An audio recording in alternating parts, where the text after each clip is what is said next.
감사가 입에 밴 사람이 있어요. 감사가 몸에 배어 있는 사람이 있어요. 반대로 불평이 입에 배어 있는 사람이 있어요. 불평이 몸에 배어 있는 사람이 있어요. 여러분은 어떤 사람입니까? 2020년도에요 OECD 국가의 삶의 만족도 조사를 했는데 한국이 그 OECD 국가 중에 삶의 만족도 최하위권에 랭크되어 있었어요. 최하위권, 꼴등에서 두 번째였어요. 전년도는요 꼴찌였어요. 터키라는 나라가 갑자기 들어와서 꼴찌를 면하고 꼴찌에서 두 번째가 됐죠. 삶의 만족도가 OECD 국가 중에 꼴등이에요. 최하위예요. 근데 아이러니한 것은 OECD 국가 중에 평균 기대 수명이 대한민국 최상위권이에요. OECD 국가 중에 치안과 그리고 안전한 사회 안정망 시스템은요 한국이 최상이에요. 그리고 OECD 국가 중에 교육을 받고 고등교육을 받은 교육 지표 최상위예요. 그럼에도 불구하고 한국 사람들은 삶의 만족도가 최하위. 그러다 보니까 조심스럽게 어떤 진단이 나오냐면 이것은 한국 사람들의 그 특유의 문화와 정서 속에 지나친 경쟁으로 인한 불만족 의식이 배어져 버렸기 때문은 아닌가, 이런 진단을 하는 거예요. 사랑하는 성도 여러분, 오늘 추수감사절입니다. 어느 때보다 감사를 고백하며 감사로 제사 드려야 되는 날, 오늘 이 날입니다. 하나님은 오늘 우리에게 분명한 메시지를 주세요. 어떤 메시지를 주냐면 불만족의 사람이 아니라 감사하는 사람이 되라고 말씀해 줘요. 오늘 설교 제목 감사하는 자가 되라. 하나님 말씀 살펴볼까요? 오늘 본문 15절 하반절이죠. 읽어보겠습니다. 시작. 너희는 또한 감사하는 자가 되라. 아멘, 아멘. 너희는 또한 감사하는 자가 되라. 어느덧 한국인의 정서에 배어버린 그 불만족, 그런 사람이 아니라 천국 백성답게 감사하는 사람으로 살아가라. 오늘 하나님은 말씀을 통해서 우리에게 명령하고 계세요.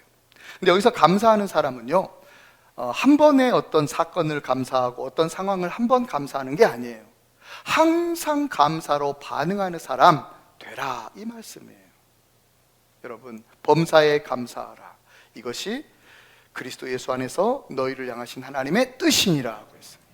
항상 범사에 감사하며 사는 삶이 하나님의 뜻인데, 여러분, 우리 이 뜻 잘 못 이루며 살고 있지는 않습니까? 네, 감사하게도요 오늘 성경 말씀은 감사하는 자가 되라는 명령만 있는 게 아니라 감사하는 자가 되는 비결 또한 담겨 있어요. 자, 본문 말씀 통해서 그 비결을 살펴보면서 우리 은혜 나누도록 하겠습니다. 자, 그 다음 절이죠. 16절 상반절 읽어주세요. 시작. 그리스도의 말씀이 너희 속에 풍성히 거하여 모든 지혜로 피차 가르치며 권면하고. 아멘, 아멘. 오늘 설교 제목은 감사하는 자가 되라죠. 첫 번째 대지 따라하겠습니다. 내 속에 그리스도의 말씀이 풍성히 거함으로. 내 속에 그리스도의 말씀이 풍성히 거함으로. 아멘. 감사하는 자가 되는 첫 번째 비결이 있어요. 그것은 내 속에 그리스도의 말씀이 풍성히 거하게 함으로예요. 여러분, 일반적으로 사람들은 자기 속에 욕망이 채워지고 바램이 채워지고 또 욕심이 채워지고 돈이 채워지면 만족이 있고 감사가 나올 거라고 생각해요. 근데 그렇지 않아요. 그거 착각이에요.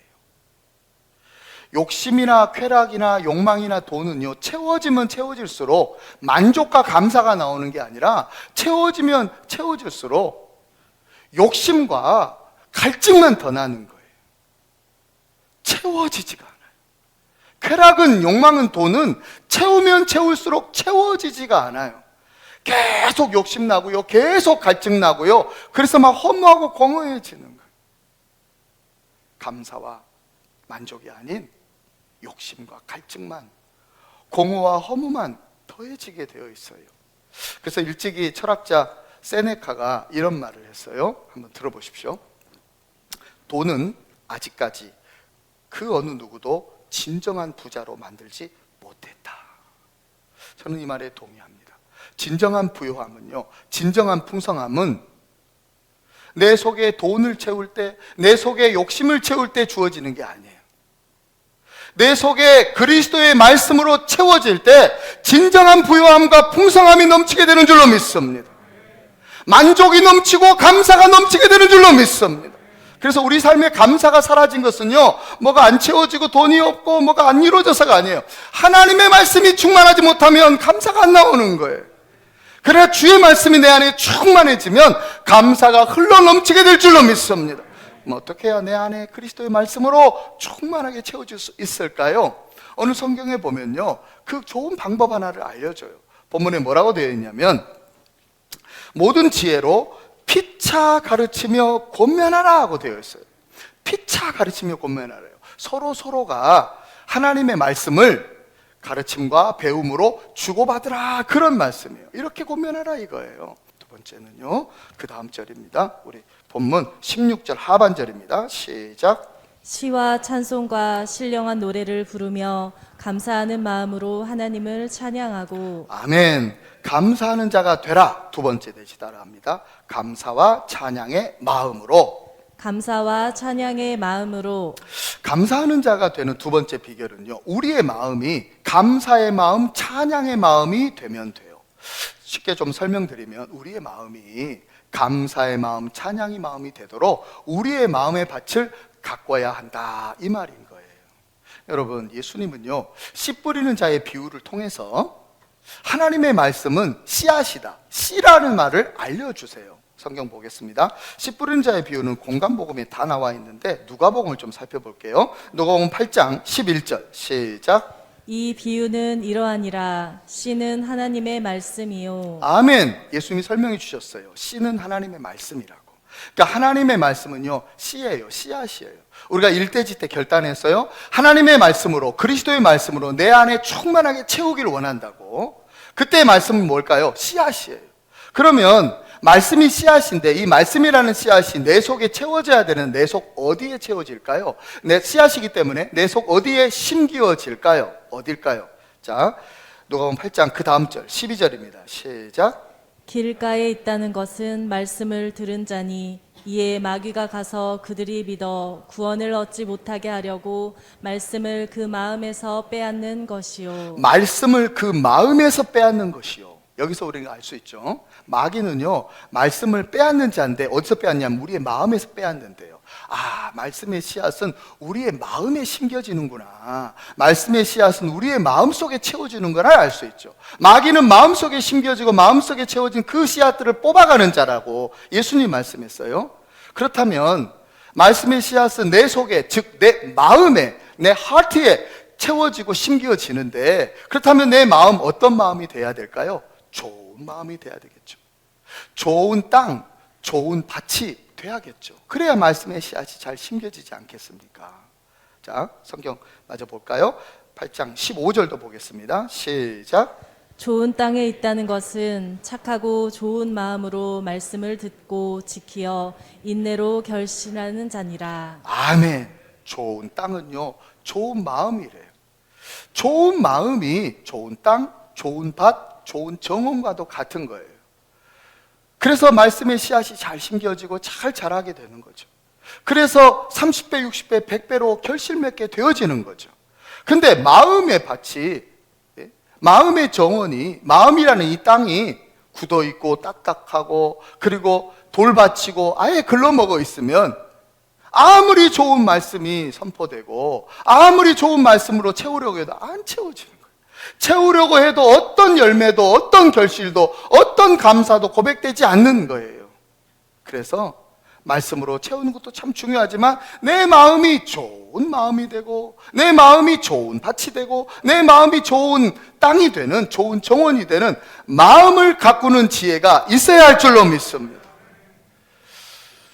제임스 알렌이라는 사람이 이런 말을 했어요. 한번 들어보세요. 사람의 마음을 정원에 비유할 수 있다.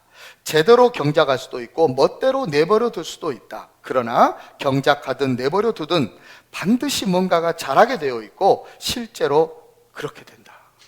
정원은요, 가꾸면 가꿀수록 아름다워져요. 그런데 내버려 두잖아요. 그러면 금방 잡초가 무성해져 버리고 황폐해진 땅이 돼버리고 말아요. 여러분, 잡초가 무성하고 황폐해진 그 정원, 그 땅, 그 밭을 좋은 땅으로 바꾸는 근원적인 비결이 있어요. 방법이 있어요. 그건 뭐냐면 기경하는 거예요. 기경. 갈아엎는 거예요. 속에 있는 부드러운 흙이 밖으로 나오도록 갈아엎는 거예요. 또 단단하고 굳어진 것을 잘게 부셔서 부드러운 흙으로 바꾸어주는 그 기경 작업 하는 거예요. 여러분, 오늘 성경은요, 특별히 우리의 마음이 찬양의 마음, 감사의 마음이 되게 하라고 했어요. 우리의 마음이 찬양의 마음, 감사의 마음이 되려면 반드시 기경되어져야 돼요. 부드러워져야 돼요. 예수님께서 씨 뿌리는 자의 비유를 설명을 하셔요.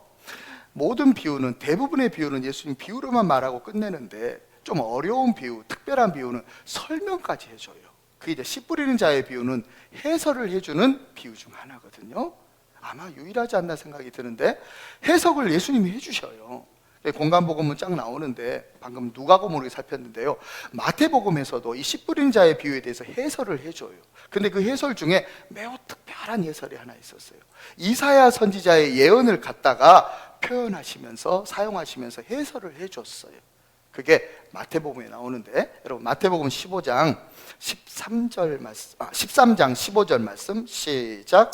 이 백성들의 마음이 완악하여져서 그 귀는 듣기에 둔하고 눈은 감았으니 이는 눈으로 보고 귀로 듣고 마음으로 깨달아 돌이켜 내게 고침을 받을까 두려워함이라 하였느니라. 아멘. 이 백성들의 마음이 완악하여져서, 마음이 완악하다. 여기 마음이 완악하다라는 말은 헬라어로 에파퀸데라고 해요. 이 에파퀸데라는 말은 두껍게 되다라는 거예요.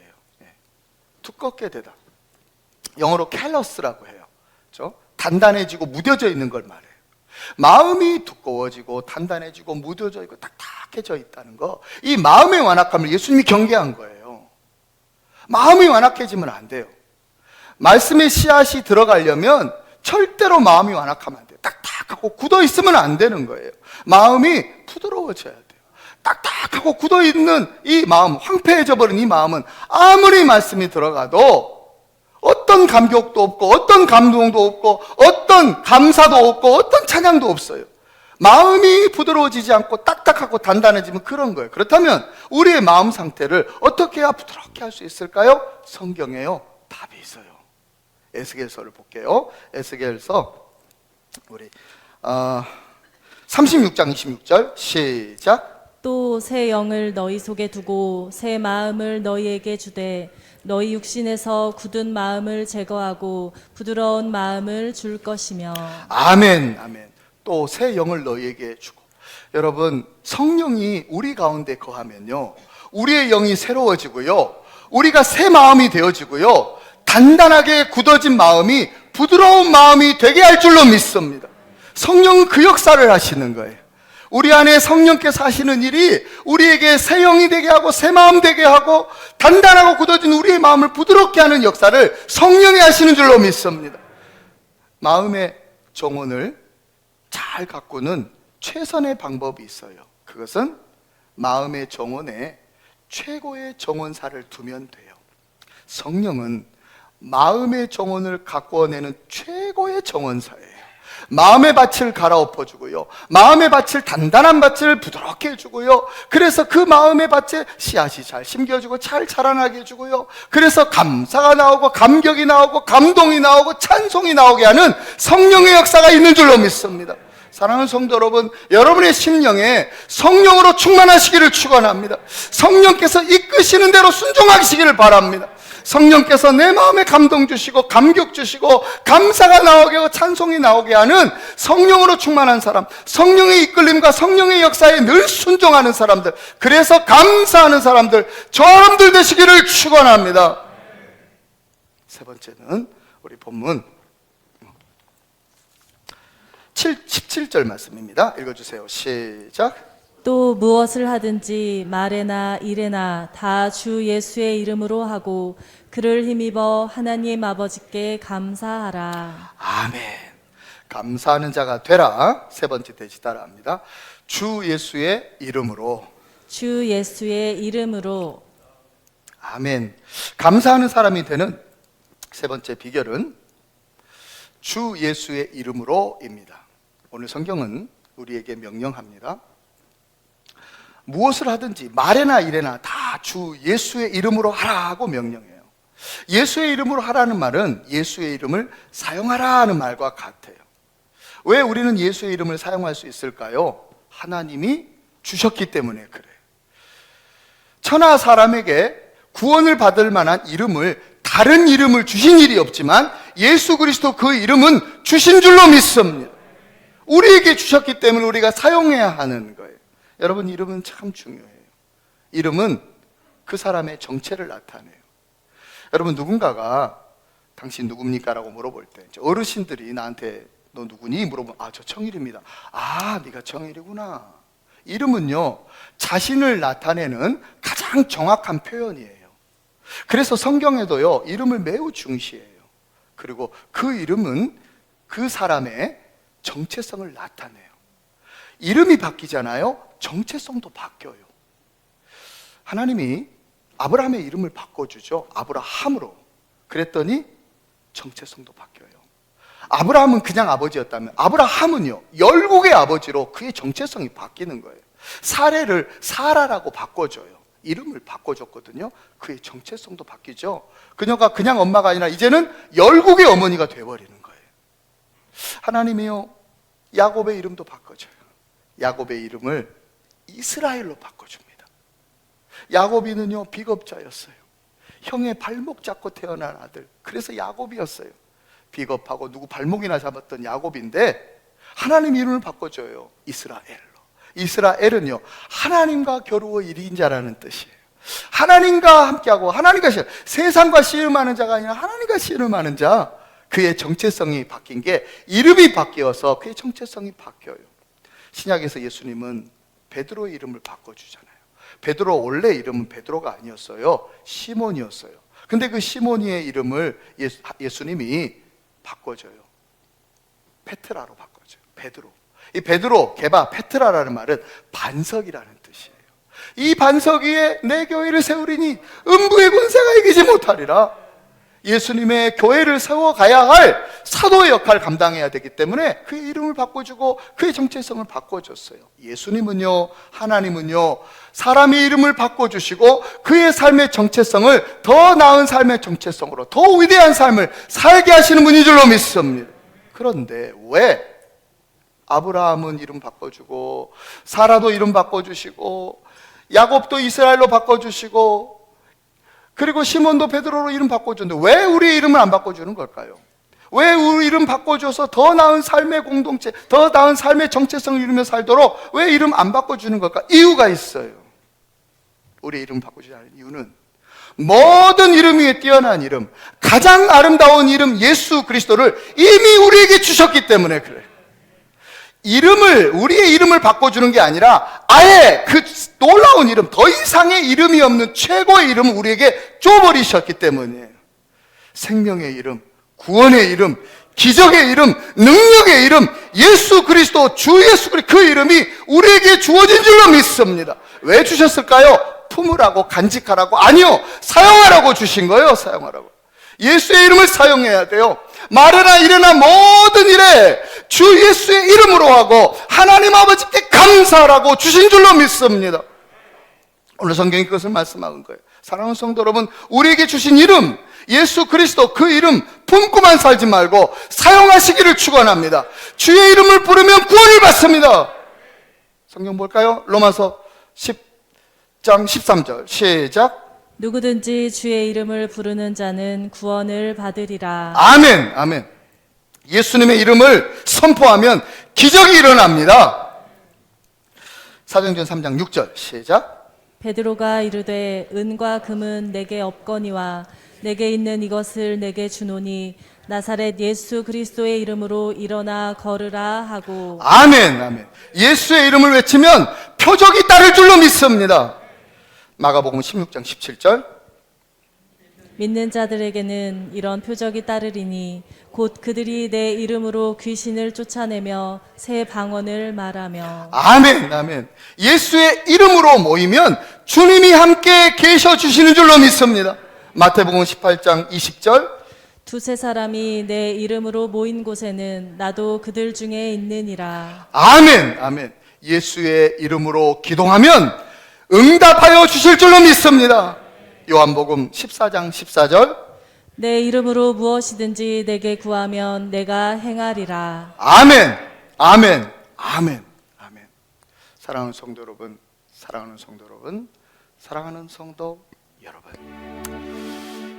아브라함은 모리아 산에서 외아들 이삭을 하나님께 바쳤어요. 외아들을 바쳤다는 것은 그의 전부를 바친 것과 같다고 말씀드렸죠. 지지난 시간에 말씀드렸어요. 아브라함은요, 하나님께 외아들을, 자신의 전부를 드렸어요.